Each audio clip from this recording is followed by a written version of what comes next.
రాహుల్ తన కళ్ళ ముందే చనిపోవడం శ్వేత చూడలేకపోతుంది. తన శవం దగ్గర కూర్చుని చాలా ఏడుస్తుంది. రాజీవ్ ఎంత ఓదారుద్దామనుకున్నా శ్వేత ఏడుపు ఆగదు. అక్కడే కూర్చుని ఏడుస్తూ ఉంటుంది చాలాసేపు. అదే సమయానికి పోలీసులు అందరూ రావడంతో రాజీవ్ శ్వేతని పక్కకి తీసుకొస్తాడు. ఇక్కడి నుంచి నువ్వు ఇంటికి వెళ్ళు, నేను మిగిలిన విషయాలు చూసుకుంటా. ఎందుకంటే ఇది సూసైడ్లా లేదు కాబట్టి పోలీసులు గోల ఎక్కువగా ఉంటుంది. అందుకని నువ్వు ఇంటికి వెళ్ళు, ఉన్న వ్యవహారాలు నేను చూసుకుని ఇక్కడి నుంచి వస్తానని అంటాడు రాజీవ్. శ్వేత చాలా బాధపడుతూ అక్కడి నుంచి వెళ్ళిపోతుంది. రాజీవ్ చాలాసేపు రాహుల్ బాడీని గమనిస్తూ ఉంటాడు. ఆ సమయంలో రాజీవ్కు ఒక విషయం గుర్తుకు వస్తుంది. రాహుల్ పైనుంచి దూకేటప్పుడు ఒక పేపర్ చేతిలో ఉండడం చూస్తాడు రాజీవ్. అదేంటో చూద్దామని రాహుల్ శవం దగ్గర చూస్తాడు, కానీ కనిపించదు. పైనుంచి పడటం వలన తన చేతిలో పేపర్ ఎగిరిపోయి ఉండొచ్చు అని చెప్పి చుట్టుపక్కల వెతికినప్పుడు రక్తం మరకలతో ఒక పేపర్ దొరుకుద్ది రాజీవ్కి. దానిలో ఏం రాసి ఉందో అని చూస్తాడు. అందులో ఏం రాసి ఉంటుందంటే, నువ్వు నీ పేరు కవిత నుంచి శ్వేతగా మార్చుకోగలవు, కానీ ఎప్పటికీ నాలాగా కాలేవు. అబద్ధాలు చెప్పి అందరినీ మోసం చేయగలవేమో, కానీ నన్ను మాత్రం కాదు అని రాసి ఉంటుంది. ఇది చూసి రాజీవ్కి శ్వేత మీద చాలా సందేహాలు ఏర్పడతాయి. ఎవరు నిజం చెప్తున్నారు, ఎవరు అబద్ధం చెప్తున్నారో రాజీవ్కి అర్థం కాదు. అందుకని ఇద్దరు గురించి తెలుసుకుందామని చెప్పి శ్వేతని పెంచిన వాళ్ళ అమ్మమ్మ ఊరికి బయలుదేరతాడు రాజీవ్. రాజీవ్ శ్వేత వాళ్ళ అమ్మమ్మని కలిసి ముందుగా కవిత కోసం అడుగుతాడు. అందుకు వాళ్ళ అమ్మమ్మ, కవిత చిన్నప్పుడే తప్పిపోయింది, వాళ్ళ అమ్మ నాన్న చనిపోయాక శ్వేత నా దగ్గరే పెరిగిందని అంటుంది.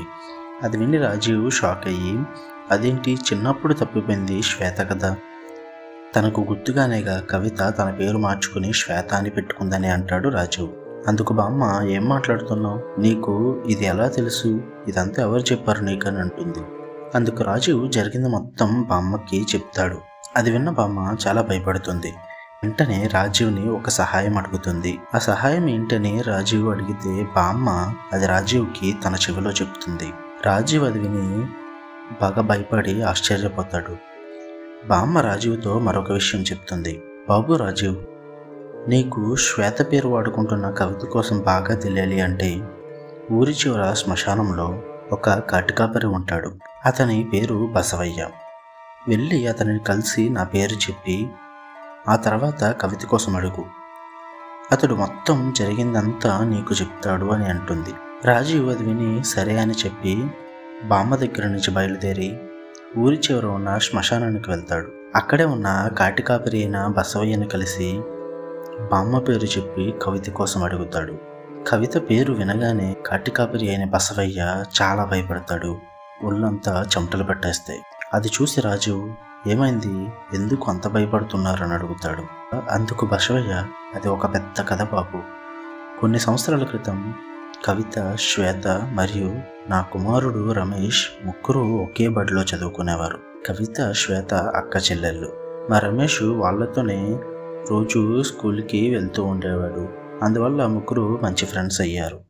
మా రమేష్ వయసు కవిత చెల్లి అయిన శ్వేత వయసు ఒకటే కావటం వల్ల ఇద్దరికి మంచి స్నేహం ఏర్పడింది.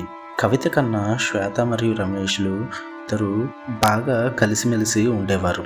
స్టోరీ నచ్చితే లైక్ చేయండి, షేర్ చేయండి, సబ్స్క్రైబ్ చేయండి. ఇంకా వీడియోస్ వస్తుంటే నోటిఫికేషన్ కోసం బెల్ ఐకాన్ ప్రెస్ చేయండి. Bye friends.